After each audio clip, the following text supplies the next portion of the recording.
Ara, welcome to the program. Thank you for having me. How did you get into theater? I've always been the kind of kid who likes to dress up and, kind of be the attention in the room. Wait. What? You're not an only kid, are you? I am. You are? Wait, so what do you do with the attention? You've got all the attention.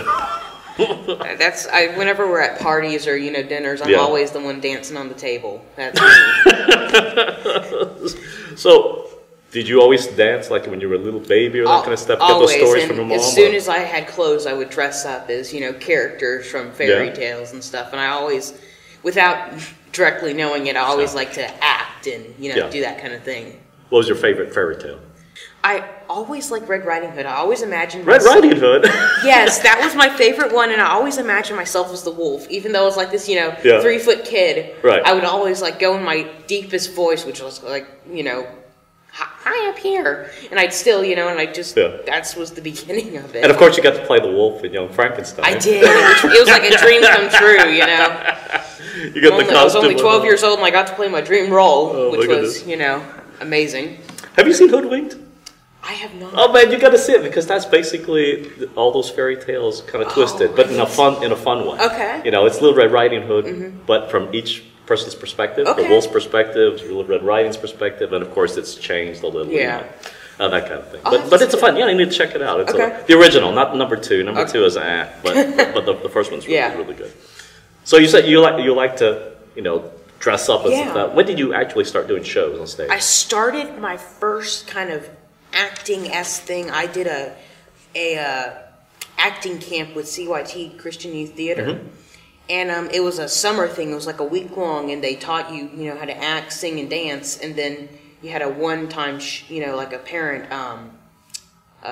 recital. Right. And that was a lot of fun. And that was the first time I actually had fun doing, I got to sing, I got to dance, I got to talk. It was a lot of fun. But my first show, which was actually here on the theater, was Les Miserables. You did Les Mis, wow. Directed by Kat Gilcrease. Which was fun. It was a kids' production, but it was amazing. It was talented kids, it was amazing. And that's when I really realized this is what I want to do. There's some awesome voices in there, too. There is. It was an amazing thing. What do you think about Kat? He is amazing.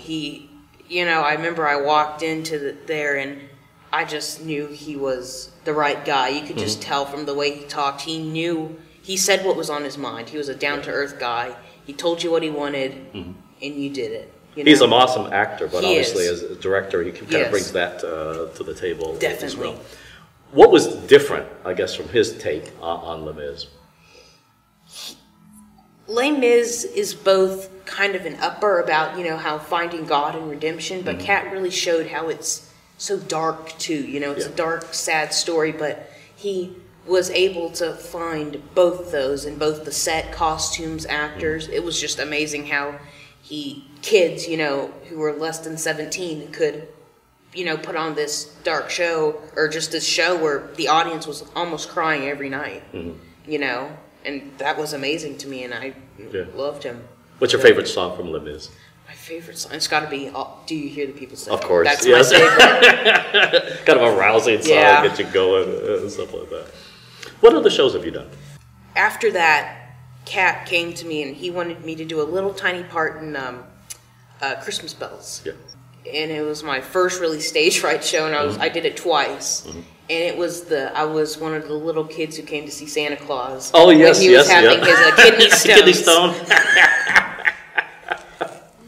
And that was a lot. That was the first time I really met, Carolyn and Amy Sowers and all these amazing people. And that was the first time I really handed something up. I ran out there and I yelled Santa, and it was just so much fun, So is that 2010? 2015. That was that last one. Wow. Yeah. Okay. Yeah. And it was an amazing experience. This is wow. But what is it about acting that's in your blood? I don't know. My family isn't actors. Does your mom sing, dance? No. Your dad? No. Come on, they must do the church thing or whatever, right? Yeah. I'm really, they always say, where did you come from? Because you didn't come from us. So I don't know where it came from, but I feel like we can have a bad day, a good day, any kind of day, and we can come here and just give it our full. Yeah. And that passion, no matter what, comes out. Yeah, it's supposed to be a safe place. Yes. A safe place where, you can be something else. Yes. Someone else or whatever. It can be cathartic in that sense. One thing I like is that the cast and crew of any show is always there for you because they've been there too. And it's no matter what happened. You can go here and you can do whatever. Like I was doing a Bravo show. It was a Romeo and Harriet. Right. And it was a Friday night show, and that morning my grandmother had passed away. And I came here and I gave it my full, and even though, I was in mourning, I still felt good. Yeah. Yeah. I think that is the hardest thing for our non-actor family and friends to understand, that why we have to be on the stage. Because that's not a new common story, actually. It's quite common. We've had people lose their, sisters, their brothers, whatever, in the middle of a run. And the family can't understand why you have to be on the stage. And it is cathartic. It is absolutely cathartic. And we're family here, to help you to get through that. Sorry to hear that, but yeah, like I said, that's, life happens. Life happens. It's life. So, what is it about acting that energizes you? I mean, you obviously have been doing it. You said it's been from very young years. But what is it that energizes you? What is it that changes you? Yeah. One thing is I'm a very comedic actor. Yeah. It's difficult for me to do, right. drama roles. I prefer the kind of comic relief. So ever since I've, done silly voices and, did silly dances, people laugh. And that's what keeps me going. And how do you perfect your silly voices? Do it in my room at midnight. But I mean, that's also Robin Williams do that. I mean, all the big, great comics, they practice. That's where you practice. Stand in front of a mirror and just keep doing it. But do you watch TV? Do you watch the comics and you just use that and you just mimic over and over and over? And how do you know when you've got it? And one thing I do is I play the clip, and then I repeat, and if I can't hear a difference, I know I did it. Wow. But most of the time I hear a difference. Of course, it's harder than I'm just I'm not any good at that, but. Yeah, it's a gift, but I guess that's the key element. It doesn't just happen naturally. You have to practice and practice and practice. What's your favorite impression? I like doing kind of a Gollum-esque one. Yeah? It's one of my favorites. But what is it about when you get into a voice? Are you just simply mimicking? Are you really becoming that character? What is it that... I come in as much as possible. That's one thing that's very difficult for me in any role I do is I come in as this character. Right. And even people who know me backstage... I talk in the character's voice. It's so difficult for me to get out of a character at the end of the night when my adrenaline is still pumping. I'm just still there. It's very difficult for me. So you're almost method there. You really have to get into I have to get into that character because I am such a kind of smiley guy that I'll break character so easily on stage. So I've got to, 100% nail that character or else I'm a giggly kid on stage. Right.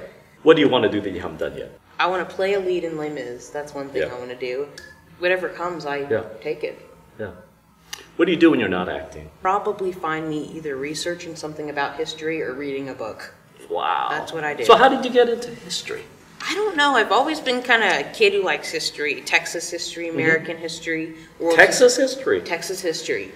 You could have come up to me when I was 5 years old and I would have recited, when the Texas Declaration of Independence was that. And I just have always been a nerd. Which gets us into this topic. How did you get into Bonnie and Clyde?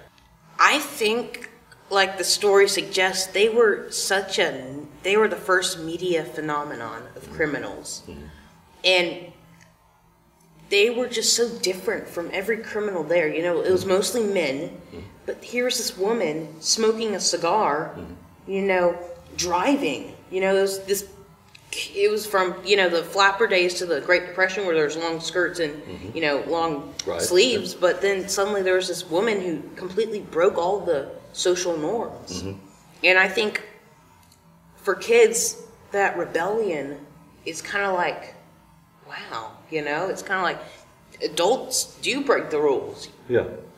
And I think that's the real thing. You can relate to their story no matter where you are. Let's talk about some unknown or little-known facts about Bonnie, especially local. What did you find out in your research? I found out a lot of interesting things. One story was you mentioned that bridge. Right. And I found the bridge. It was... Wow! It was 2854. Yeah. Over the San Jacinto River. Right. That collapsing metal bridge. That's where that's the bridge. Really? That is the bridge. I wonder how many people pass it to go into Conroe. Not even think about it? No. Wow. It's a bridge that's, kind of, it's kind of broken. So what happened under this bridge? There was reports from a man who lived in the neighborhood across at the time. He said at night he would have heard and he saw like lights and stuff. Right. And relatives of the Barrow family, Clyde, were known to live in that area. Right. In kind of that southern Conroe, Texas. And he says that one time he looked and he was almost positive it was them under that bridge. Wow. And it does correctly, the time frame does fit their possible time in southern Texas. So. Wow, yeah. So do you think that they just want their privacy? They don't want to talk about? Or what is it? Most of them are probably in their 70s and 80s now, right. So I don't know, but there's definitely relatives still living in the area. They might have even laughed in this theater. Right. But, I don't blame them if they want their privacy at this point. Right. I mean, Clyde was supposedly, they drove all over the place. Yeah. They drove hundreds of miles a day. Like 5 states. And it was amazing because they had license plates for each state. Yeah. They had a stack of license plates for each state, and they actually did this method called the border. And they would drive on the state border. Right. And when the cops got whiff of them, they would follow them, but they can't cross the state border at that time. Right. So they go into another state and they're fine. That's how they found the loopholes. So what really gave them up? The reason they got ambushed was one of their gang members named Henry Methen. He was going to get sentenced, probably life in prison or death for his role in the gang. And he agreed he would get a pardon if he gave them up. So his father, when they were going to pick him up to go on because they kind of went to each other's houses and picked each other up, he was going to go pick him up, and they saw his father in the road, and it looked like his truck had broken down because they had quite a few acres. And they kind of slowed down and went on the other side of the road, and the cops had planted him there. Yeah. And they walked right into they were sitting ducks. This element of, I guess we don't appreciate that law enforcement at the time wasn't as well armed. No. It's completely different from what we know today. They had snub-nosed .38 revolvers. Yeah. And Bonnie and Clyde had machine guns. Yeah. They had military-grade weapons. They robbed National Guard armories. They had thousands of rounds of ammunition. Yeah. It's amazing. But I heard sometimes that the police officers would have to buy their own weapons. They were not well armed. Yeah. They were providing almost everything themselves, which was amazing. And also not just weaponry, but their equipment. Yeah. They did not have two-way radios. They did not have anything. Most of them, motorcycles are, cheap T models. Right. And they didn't have radios. So, the other state couldn't catch them when they crossed the border because they didn't know where they are. We talked certainly about Bonnie and Clyde, but there are others in this gang as well. Yes. Did you find anything about them? Yes, there was Bonnie, there was Clyde, and then there was Clyde's brother, Buck, and his wife, Blanche. That was the main 4. Right.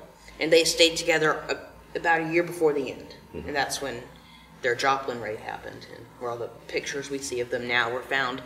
But I'll get to that later. But there was several different members throughout the time. There was if I'm not mistaken, their driver was actually quite young. He was 16. And he was a family friend of Clyde. He was a kid when Clyde was quite older than him. And he said, he basically said, "Let me go with you." And Clyde said, No, it's too dangerous, I made the mistake. I'm not going to make you pay for it. Right. And he begged him, and finally Clyde let him go, and he was their getaway driver. Right. So Henry, the guy I mentioned, they actually broke him out of prison. Right. And it's interesting because they didn't have the really long gang was him and Buck and Blanche and Bonnie. Right. And because most of the time their gang members kind of came and went, so they had they had like 5 different gang members, but the thing was those 2 were really the longest ones. Right. They kind of came and went. They came, they had to escape, and they got caught, and it just it was like a cycle. And then when they came out of prison, they picked them up again. It was a cycle. Let's talk about the motivation. Okay. Because obviously he didn't start this way. No. He was born in Ellis County. Yeah. When he was young, his father moved the family. Their family was incredibly poor. They were a farming family. and he moved them to Dallas, West Dallas. And they were so poor in their first months, they had to live under their wagon in which they came. And then a few months later, his father had worked hard enough and he got a tent. And that was a big deal. That was their they were really happy when they got a tent. And the times, roaring 20s were good for the rich and not so great for the poor. Yeah. And that's what was happening. And they lived in a tent. But finally, after working very hard, his father bought a gas station. The Barrow gas station, which is located, it's still there in West Dallas. Yeah. Yeah, it's kind of hidden. It's interesting. It's kind of an old part of Dallas, and there's just a bunch of old rundown buildings. And who knew, two of the greatest known criminals lived in one of them. So it's not a working gas station. No, it's owned, but it's not anything. Yeah. It's just kind of abandoned at this point. Clyde, his first actual crime was he fails to return a rental car. He rented a car and he drove away from the police. Yeah. And his main motivation was, after a series of arrests, he was just kind of a bad boy. He'd steal, money, break safes, that kind of thing. Not anything big. Right. He was sent to a prison called Eastham Prison Farm. It was a prison farm. And there, his real trouble started. He was young. He was 17, if I'm not mistaken. And there he was sexually assaulted on several different occasions. And that's when he committed his first murder. He got a lead pipe and hit the guy during one of the actions. And another criminal took the blame for it, a guy at the life sentence. But he was incredibly scarred by that moment. And he was so desperate to get out of this prison where there was, they were forced to do hard labor forever, all day long, digging ditches, farming and stuff. So he was so desperate to get out that he convinced, we're not sure if he did it or another prisoner, but he chopped his big toe off and half of his second toe to get out of this labor. Basically to go to hospital? He wanted to go to the hospital, and then he wanted to go to a lower security, less harsh condition. But the really kind of sad story to this is his mother had petitioned to get him out, and he didn't know about it, and he was paroled 6 days later. But he did not know. He was already gone? Or he already chopped off his toes before. But his mother petitioned to get him pardoned, which succeeded, but he didn't hear about it until after he chopped off his toes, which was sad. And he walked with a limp for the rest of his life. Wow. Yeah. And then we come to Bonnie. Mm-hmm. She was born in Rowena, Texas. Her father died when she was incredibly young, I believe 2 or 4, young. So the mother moved Bonnie to her grandmother's house in West Dallas. It was a suburb called Cement City. Okay. It was west. I don't know that. I lived there, and I don't even know what Cement City is. It was terrible. It was It was just, if you thought Clyde was bad, she was worse. Even though she lived in a house, it was terrible, crime-ridden, filthy. It was terrible conditions. And one thing that kind of kept her going, she imagined herself living the good life on stage. Really? She wanted to dance, she wanted to sing, she wanted to be on television. She just, in the movies, she just wanted to be, this kind of, she almost imagined herself in the opposite life. And it was just, she loved singing, she sung at family occasions. She was incredibly intelligent. She wrote beautiful poetry. She won school awards. She was just really good. She was a good girl, And her father died when she was young. As I said, they didn't make a lot of money. She worked as a waitress at a cafe, and that's all that she did, really. She didn't have a lot going for her. And she actually married, but not to Clyde. Right. She married Roy Thornton in 1926 when she was barely 16 years old. She was like 6 days from being 6 years old. Roy was not a good husband, but he was this criminal, and most times he was drunk or in prison. And they actually did not see each other after 1929. But they never got a divorce. She was legally married. She died. Oh, the wedding band, yeah. Yeah, she still had her ring on when she died. So how does she meet Clyde? It's a funny story. She was taking care of a neighbor who had broken her, believe she'd got some kind of surgery, and she was taking care of her, and Clyde came in the back door because he was friends with her, but they didn't meet before that. Right. And he walked into the kitchen, and Bonnie was there making hot chocolate, and they kind of locked eyes, and they knew they loved each other immediately. It was love at first sight. And they kind of met again at, parties, and they just kind of ran into each other the next couple of years, and then they kind of decided they loved each other. And apparently she loved him enough to, go on the run for 21 months. It is an amazing story. It is. You don't have a bucket list. I do not have a bucket of stuff, but certainly there must be have favorite plays or favorite shows, even things that you kind of hum to. I love Les Miserables. I love Phantom of the Opera. Those are some of my favorites. I'm kind of a classics guy, you know. I'm more of a classics. I love basically anything done by Andrew Lloyd Webber. I love You Cats. like Andrew Lloyd Webber, I really? love Andrew Lloyd Cats? Webber. Cats. Really? It's such a fun show, You get to dance and look like cats, It's like the cat lady in the audience is loving it. I like most of his shows. I'm pretty much a fan of. I can hum most of his, I can hum almost all Phantom of the Opera. There's not one show that you don't really care for. One show. Like Starlight Express or... I don't particularly care for Starlight Express. It's not my favorite, but as I said, I try never to turn down a role because it's only more on my resume. Right. If there was one show I wouldn't do, I don't know. I'm not the biggest fan of plays. Really? Yeah. So you don't like straight plays? Yeah. Once again, because unless it's a comedy, most straight plays I feel like straight plays, you have to be really careful with casting, because if it's a good cast, you can keep it going, but straight plays have no, songs where you really get motivated, It's just kind of, I don't know. But it can be definitely a tough acting challenge. Yes. What places have you traveled to? I haven't left the country yet, which is... Okay, so we're working on that, yeah. That's bucket list. Leave the country. I've been to Colorado, Washington, D.C., I've been to Pennsylvania, Maryland, Virginia. So what do you do with the East Coast? Is it like family vacations? Yeah, or do you do like historical trips? What is it? I've 2 trips. We once went to Washington and Maryland and kind of went on a historical trip up to Gettysburg and back down. And then last summer we went to Georgia and South Carolina, and we saw the eclipse. It was total. It was total there, and we saw that, and we just kind of traveled around and had a lot of fun. We went from Savannah, Georgia, all the way to Charleston, South Carolina, and it was just beautiful. And we ate a lot of seafood. Are you a seafood fan or not? I am a seafood fan. How did you get into seafood? Usually, kids don't like seafood. I didn't like seafood as a kid.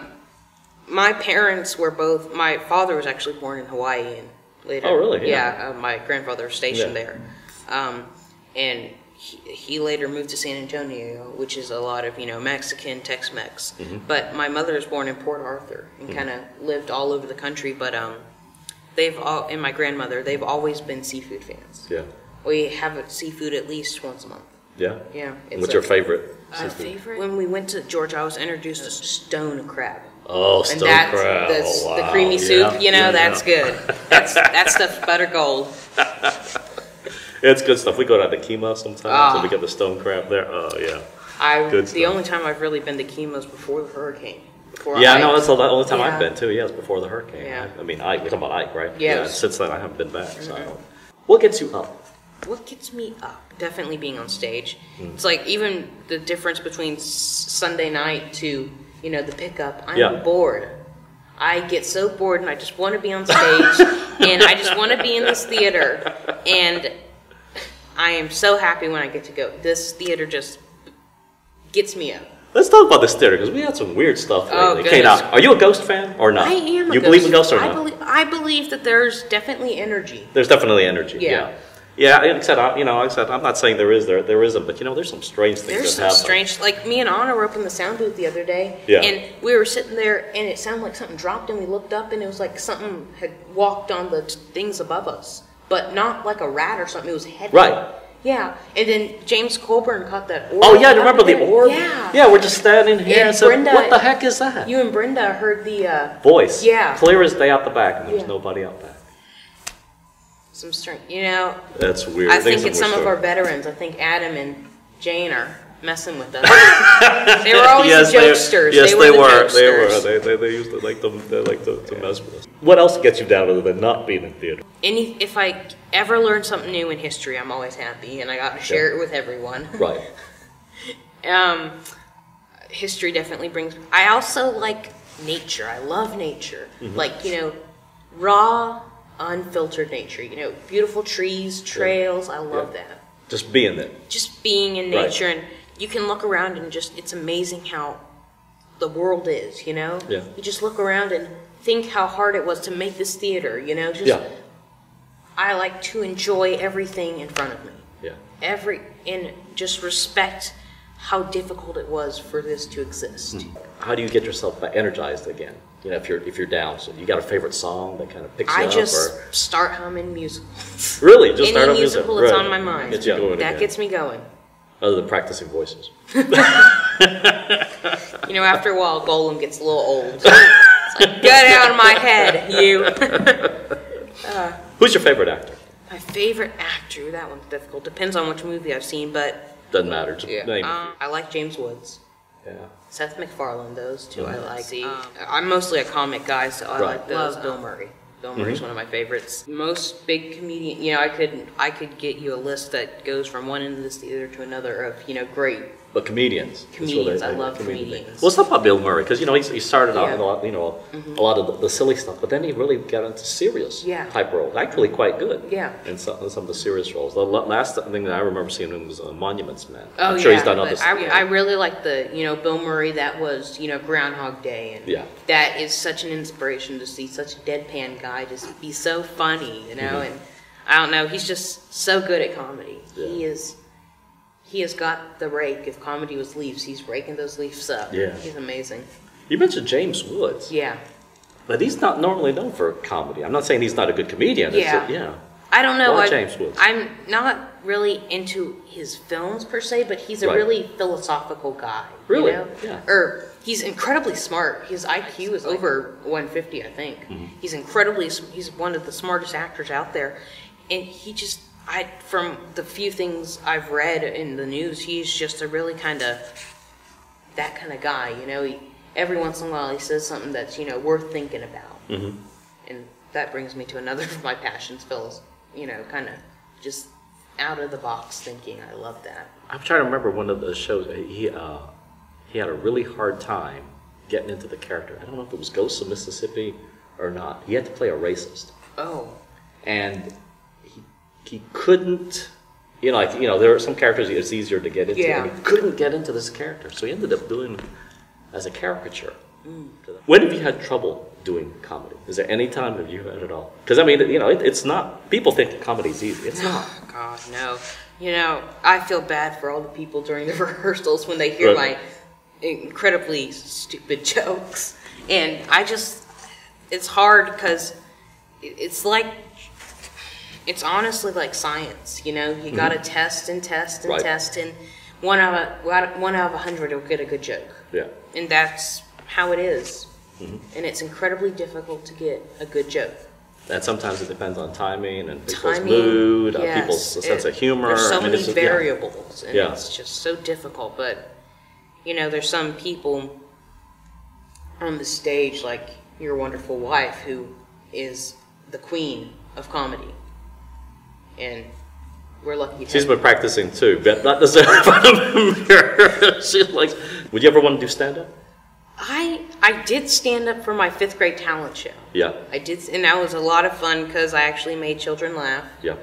Which was fun. One thing was both my jokes made the kids laugh and it made the adults laugh. You know, it made toddlers to, you know. Right. You know, older people. They found a common thread, yeah. So. Yeah, and I think it was about a month to write all my material down and get it perfect. Right. And I was very happy with it in the end.